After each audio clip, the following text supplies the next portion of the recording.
Welcome to Not Milk Never Milk. Subscribe if you're lactose intolerant. In this video, I will explain how to use the camera on your Apple Watch Ultra. First, to get started, simply open the Camera Remote app on your Apple Watch Ultra. This action will automatically launch the camera app on your connected iPhone. For seamless operation, make sure your iPhone is within Bluetooth range, which is usually around 10 meters or 33 feet. This setup allows your watch to act as a convenient viewfinder and shutter button. Capturing moments is straightforward. To take a photo, simply tap the prominent white shutter button displayed on your Apple Watch Ultra screen. If you wish to record a video, force-press the watch display, then select the video option. You can also activate a helpful 3-second timer, perfect for getting everyone in the frame or for setting up your shot without rushing. Tap the shutter again to stop recording.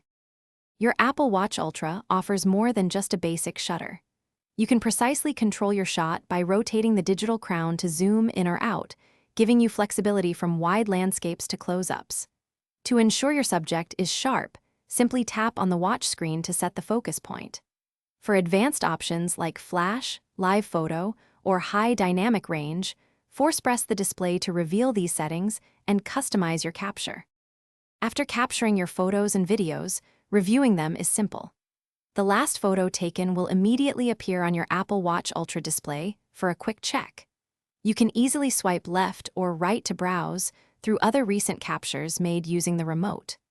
Remember, all the photos and videos you take with your Apple Watch Ultra acting as a remote are automatically saved directly to the Photos app on your paired iPhone, ensuring easy access and management. Thanks for watching. If this was helpful, leave a like and consider subscribing. See you next time.